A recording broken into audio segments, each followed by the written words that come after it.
Oh, God, you people. Alright, listen, this is the part of the show where I do some hilarious skit based on what I'm going to be reviewing.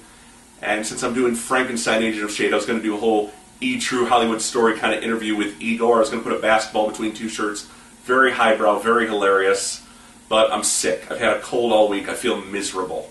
I've got all sorts of different colors coming out of all sorts of different orifices. It's not a pretty sight.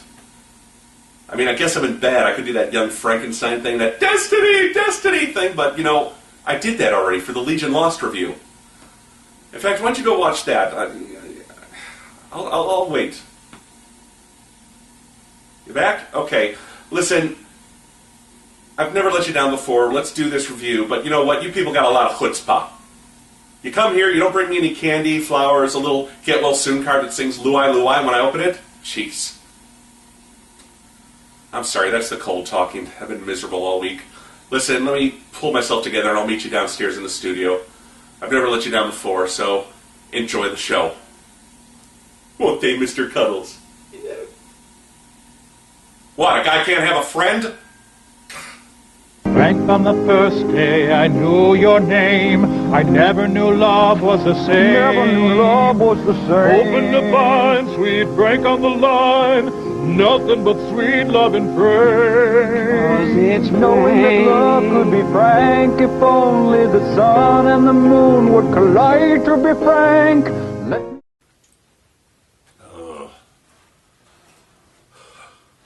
I want you people to know I love you, otherwise I'd be up in bed.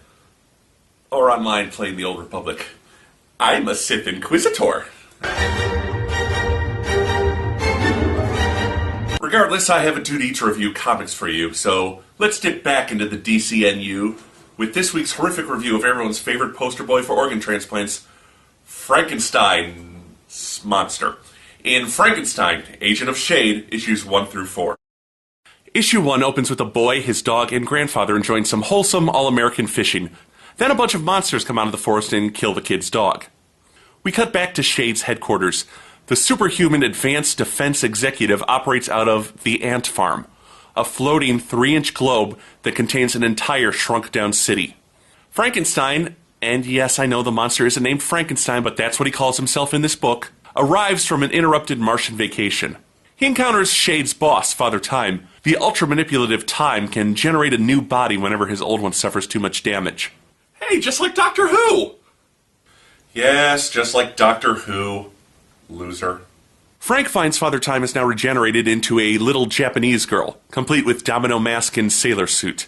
He's introduced to the man who designed the Ant Farm, the United Nations Science Liaison, Dr. Ray Palmer. The trio undergo a sort of mind meld and experience a holographic recap of recent events. The town next to the fishing hole from earlier has been wiped out by a monster invasion. Shade sent in Frank's ex-wife, the bride of Frankenstein, but lost contact with her around midnight. Just imagine what a wife with 4 arms could do for you. 4 arms?!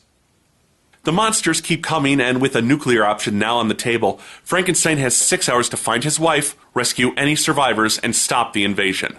At the border to the town, Time stops Frank from entering in order to meet his new teammates, the Creature Commandos.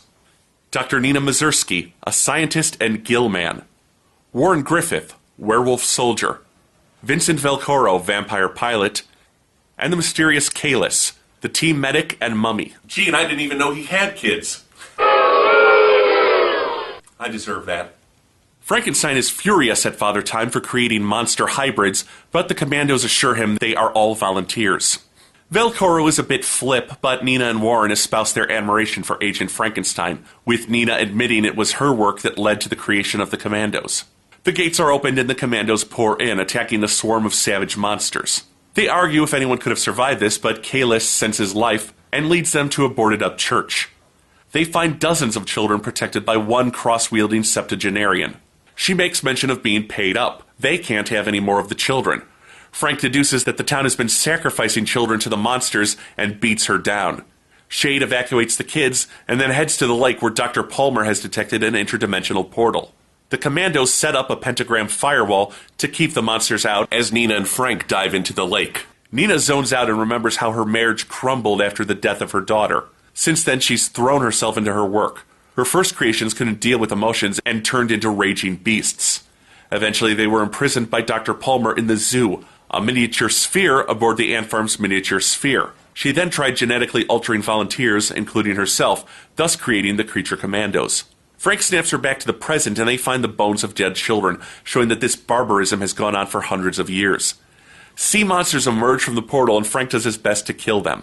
They harvest one of the fallen creature's brains, and Nina hooks it up to some technology that shows them its memories. We see the town's history of child sacrifice and the fact that the monster's home planet is dying. Frank also discovers his wife was taken back across dimensions to that planet. The Commandos then load up into an egg-shaped vessel named the Egg. So for all their amazing technology, what Shade really needs is some sort of random word generator so they can get some better names for all these amazing devices. The Egg. Bah! They land on the dying monster world only to find Lady Frankenstein doing her best to stem the tide of literally millions of monsters all heading towards the portal. Fighting back-to-back, Frank calls for a retreat, but Father Time, via hologram, informs him the egg was wrecked on landing and will need time to self-repair. Kalis buys him that time by unleashing a destructive wave that disintegrates the entire alien spider army. But the mummy promptly collapses. Ray tells the team that the planet itself is heading towards the portal. Kalis destroyed the spiders, but the ogres and sea monsters still need vanquishing. An earthquake interrupts further planning as the mountain there in front of shatters to reveal the gigantic Spider Queen. The Commandos consider how best to kiss their asses goodbye before Frank goes into a berserker rage and charges the Titan. His ex joins in the attack, but sure enough, Frank gets swallowed. In standard giant monster cliché number 5, the Queen is about to eat the rest of the Commandos when Frankenstein's blade slices her open from the inside out. Leaping out, he lands while stabbing the Titan's heart. Father Time and Dr. Palmer congratulate Frankenstein, but warn him that they only have 3 hours to stop the alien planet. Frank takes charge, splitting the teams in two, sending the Bride, Griffith, and Velcoro after the ogres, and taking Nina into the ocean to fight the sea monsters. Father Time discusses the option of nuking the planet when he's interrupted by his assistant Belroy. They've detected a very unique energy signature. Father Time recognizes it and states that only Frankenstein can stop him, before Shade's psychics begin screaming, "Help me!" They're channeling a message of incredible psychic power coming from the planet itself. It's alive! It's alive! They contact Frank with this disturbing news. The 3 Titans and their offspring have attached to the planet like parasites, sucking it dry, and now they want a new host. Earth. Meanwhile, the Bride's team fights its way through the ogres. She demands backup, but Father Time can't send anyone else living through the portal without an egg ship to protect them. They agree to send an untested prototype instead. The Toy Box. I suppose if they needed rations, they'd have sent in the cheeseburger. New uniforms, they could have sent in the Kmart. Seriously, a little imagination goes a long way here.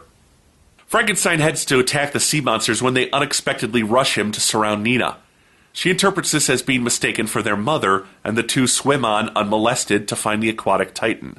The toy box lands, squashing several ogres, and releasing and unshrinking several platoons of robot soldiers and 2 war wheels, mobile battle stations.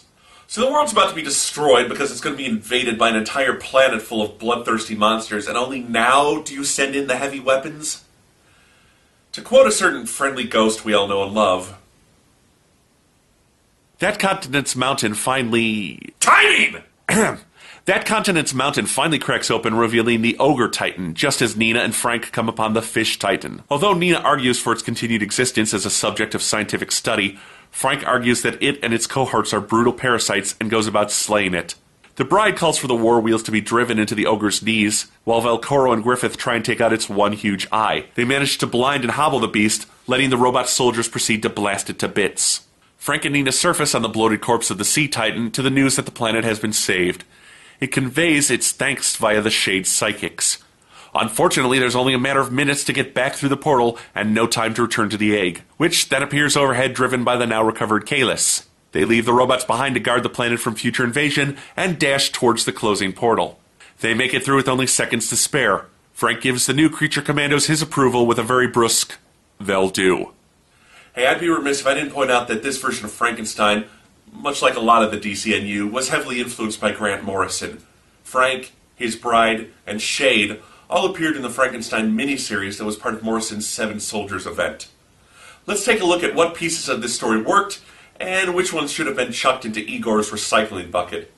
Let's start with the artwork by Alberto Ponticelli. It's not exactly up to the standards set by previous Frankenstein comic book artists like Doug Mahnke or Bernie Wrightson, but I did feel that his loose figure style really works for this book. The technological parts look technological. The monsters look organic. The Commandos look heroic, and even Mrs. X, Bride of Frankenstein, comes off as a sort of sexy Emma Peel, with a pair of extra arms. Alberto's style has a kind of scribbled look to it, and that might put some people off. That said, in my mind, this is one of the best groupings of subject, artist, and writer in the DCNU. Speaking of writers, Jeff Lemire has been wowing everyone with his family horror story over in Animal Man, but with Frankenstein, it's obvious he's not out to do any deep moving stories. He's just having a lot of fun with an over-the-top mix of classic horror monsters in a paramilitary setting. It seems like the one thing the Doctor left out of Frankenstein was his funny bone. His over-the-top gung-ho attitude allows for a lot of fun moments and corny lines. Add to that Father Time and his bride constantly baiting him, and this book provides a fun read. The addition of Ray Palmer to this cast was a nice surprise. With the current Atom in Justice League being Ryan Choi, it left Palmer available, and Lemire uses him as the sole voice of reason in a world inhabited by lunatics. Ray Palmer's role here is actually very similar to how the old Nick Fury Agent of S.H.I.E.L.D. book used to use Tony Stark. Stark was never there as Iron Man, but rather as S.H.I.E.L.D.'s tech advisor, who provided the fantastic gadgets. It wouldn't surprise me to find out Lemire was a fan of those books. I enjoy the characters, and we can see the Creature Commandos have a lot of potential, but the only one who got a light shine on her was Nina. I'd have liked it if they gave similar spotlights to the Vampire and Werewolf, though it seems like the Mummy and the Bride of Frankenstein are deserving of more in-depth arcs, given their mysterious pasts. Still, more scenes like the one Nina had would have helped flesh out the Creature Commandos, and they came off as a bit one-dimensional. I'd also be remiss if I didn't mention the terrific covers by J.G. Jones. I reviewed his art book, 52 The Covers, back in my But Is It Art review, and he's only gotten better since then. Here it seems like each cover is an homage to classic pulp magazines or movie posters. The first cover wasn't quite there, but each following cover has only gotten better. So it's more or less a fun read. The supporting cast needs some fleshing out in future issues, and the art might not be to everyone's taste, but it is fun. And that's about the best I can expect from the DCNU right now, since the entire reboot never decided what it wanted to be. Most of the books are still trying to figure out whether or not their past continuity happened or not. Since Frankenstein's past continuity is limited to a handful of appearances, the book doesn't really suffer from that. I give Frankenstein, Agent of S.H.I.E.L.D., issues 1 through 4, 3.5 out of 5 stars. It is a fun read, but not quite a classic. At least not yet, but I do feel it has the potential for that. I'm the last Hank. I'm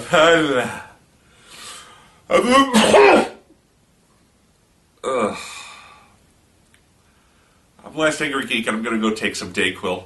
Later. Ugh. Let me be frank about Frank. Let me be frank about Frank. 'Cause Frank is the best Frank that's ever happened to me.